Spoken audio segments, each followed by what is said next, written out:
No matter who you are, no matter your level in life, no matter your intellectual, spiritual, financial level in life, there will come a time and a point in your life when you will need God's divine intervention. Welcome to the Wisdom Inspired Talks podcast. I am Yomi Akinpelu, your wisdom coach, speaker, teacher, and author. Today I'm speaking about the secret of divine intervention, the mystery of divine intervention, and 3 keys that provoke divine intervention. In Exodus 3:8, God came down to deliver the Israelites from Egyptian bondage. In Daniel chapter 3, God delivered Daniel's 3 friends from Nebuchadnezzar's fiery furnace. And in Daniel 6, God delivered Daniel from the lion's den. We all need the spiritual knowledge of divine intervention, because without this knowledge and understanding, we will not be able to benefit from it. Psalm 82 verse 5-7 says, "They do not know, nor do they understand. Therefore they walk in darkness, and all the foundations of the earth are unstable." I said, you are gods, and all of you are children of the Most High God. But you shall die like men and fall like one of the princes. A bankruptcy of spiritual knowledge can make us walk in defeat, even though we are saved. Galatians 4:1 says that an heir, as long as he is a child, is not different from a slave, even though he is Lord of all. As long as he is a child, void of understanding, void of spiritual intelligence, he is not different from a slave, even though he is Lord of all. He is under tutors and governors. It takes light to walk in victory. Isaiah 61 in the Amplified says, "Arise from the depression and the prostration that circumstances have kept you. Rise to a new life." We must be desperate for a life that glorifies God and reflects His power. This will come not through superstition or religiosity, but through exact exegesis of the truth and a correct understanding of the Word. We need to be well-rounded in the truth. We need to be well-rounded in the truth, spiritually and in every other area of our lives. This is what brings glory to God. We must not be content with mediocrity in any area of our lives. We must be well-rounded believers, and we must embrace the whole counsel of God. So, what is divine intervention? Divine intervention happens when God steps in over the affairs of men, causing positive outcomes to happen and turning negative situations around, ultimately bringing glory to Him.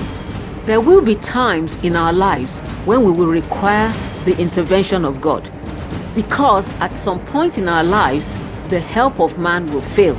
There is a limitation and frailty to the help of man. The Bible declares that the arm of flesh will fail. Why do we need divine intervention? Because Satan and his cohorts are determined to thwart the purposes of God in the life of the saints. The Bible clearly states that there is a real devil. John 10:10 says that his mission is to kill, to steal, and to destroy. And for this reason, Jesus Christ was manifest to destroy the works of the devil. 1 John 3:8. Jesus says, "I am come that you will have life and have it more abundantly."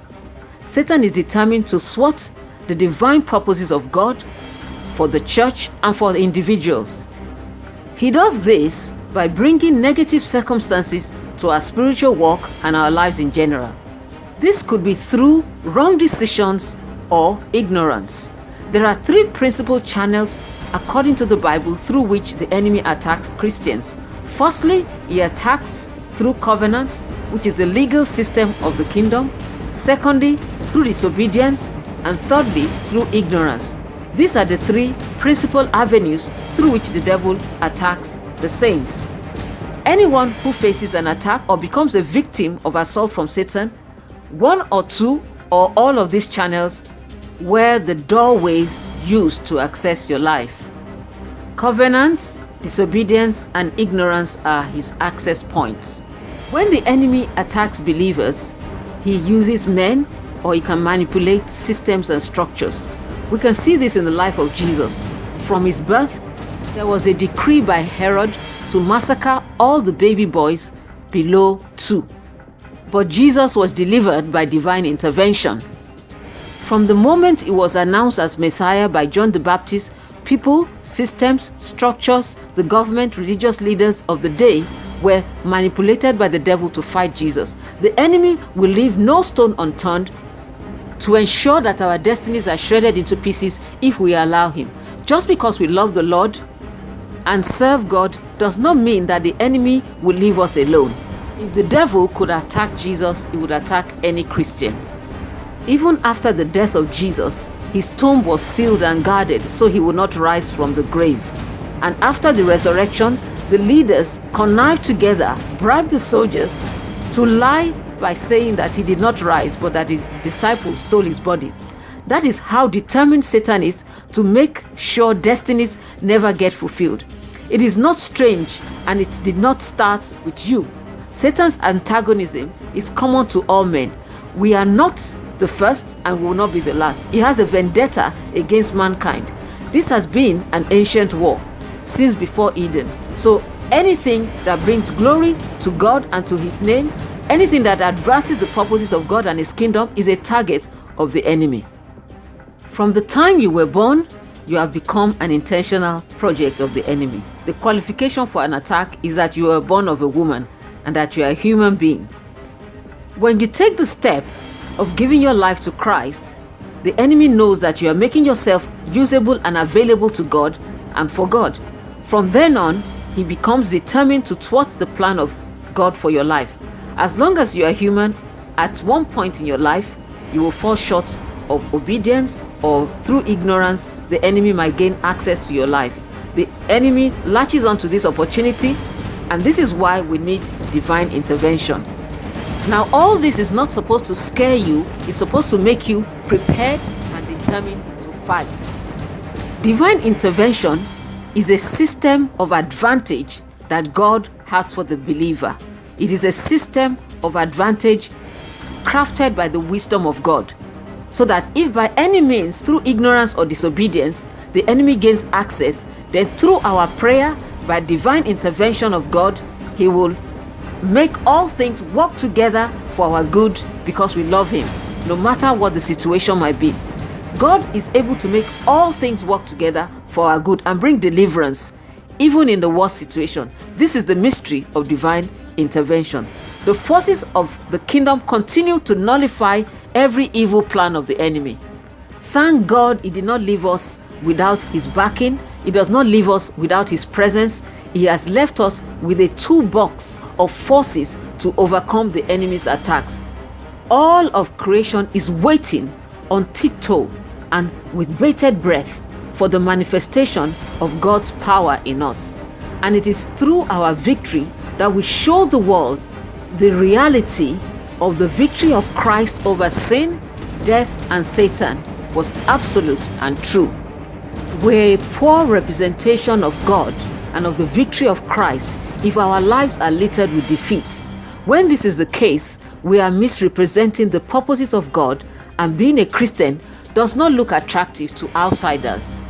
But when you engage the mysteries of the kingdom and you are empowered, you become like trophies that men can look at and glorify our Father in heaven. Through our victory, many will look at our lives and can safely conclude that we do serve a true and living God. Walking in victory is one of the ways the power of God shines through our lives for the world to see. Nobody questions authentic results. Jesus is coming for a glorious bride. Jesus is coming for a victorious church. Jesus is coming for a holy bride without spot or wrinkle, and not a defeated church. So, divine intervention is real. It's a spiritual arsenal that must be part of our equipping as believers. It's part of the forces that make us mature and help us thrive and reign in life. Now, here are three powerful keys that command divine intervention in the life of the believer. If you know how to use these keys, you will triumph in life and bring glory to God and honor to the name of Jesus. Key number 1 is the key of prayer. If you want to see the divine intervention of God, To change contrary circumstances in your life and family, you need the key of prayer. If you want to see Jesus revealed and glorified in your life, you need the key of prayer. A prayerless believer, no matter what else you have in life, is a powerless believer. Psalm 18 verse 1 says, I will love you, O Lord, my strength. The Lord is my rock and my fortress and my deliverer, my God, my strength in whom I will trust, my shield and the horn of my salvation and my stronghold. I will call upon the Lord, who is worthy to be praised. So shall I be delivered from my enemies. Prayer brings divine intervention. Peter was delivered from prison by divine intervention, Acts 12:5. Paul and Silas were delivered from prison through prayer, Acts 16:26. And this led to the salvation of the jailer and his entire family. James 5:13 admonishes us to pray. It says, is any amongst you afflicted? Let him pray. As soon as you sense an attack, people getting sick, discord in a home, losing money in business, unusual disfavor, failure in endeavors, accidents and costly errors, these are events that require divine intervention. Counseling alone won't do the job. The first thing you must do is to pray. This is one of the reasons God gave us the prayer language to overcome our limitations in prayer. Romans 8:26 and 27. Likewise, the Spirit also helps our weaknesses, for we do not know what we should pray for as we ought, but the Spirit himself makes intercessions for us with groanings which cannot be uttered. Now he who searches the hearts knows what the mind of the Spirit is, because he makes intercessions for the saints according to the will of God. God gave us the prayer language to overcome limitations in prayer. The Holy Spirit knows how to make intercessions on our behalf. So enter into your closet and pray in the Spirit. The Holy Spirit knows what and how you should pray. And while you are praying in the Spirit, your mind might be unfruitful, but you are speaking mysteries to God. You are releasing the forces that will unleash divine intervention in that situation. You are keying into the intercessory ministry of the Holy Spirit. So pray in the Spirit. Pray in the Spirit. Because divine intervention comes on the wings of the Spirit. Key number 2 that provokes divine intervention is word-based prophetic declarations. So don't stop at praying in tongues. Make word-based prophetic declarations. This is how we provoke divine intervention. Isaiah 43:26 says, put me in remembrance. Declare thou, that thou mayest be justified. God's hand is able to deliver, his hand is able to save, but he is waiting for you to decree and declare his word. I shall not die, but shall live to declare the works of the Lord in the land of the living. I have no covenant with death. Though I walk through the valley of the shadow of death, I fear no evil, for you are with me. Your rod and your staff, they comfort me. You anoint my head with oil, my cup runs over. Don't you ever keep quiet when storms are raging all around you. Decree and declare peace. Decree and declare, when I go through the waters, thou art with me. When I go through the fire, you are with me. When I go through the rivers, it shall not overwhelm me. When I walk through the fire, I shall not be burned.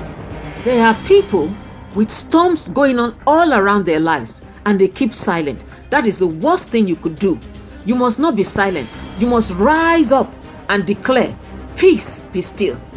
If you notice your fire of prayer going down, your passion for the word going down, your finances going down, your health going down, your favor going down, you should know that there is a storm rising. You don't keep quiet when storms rise.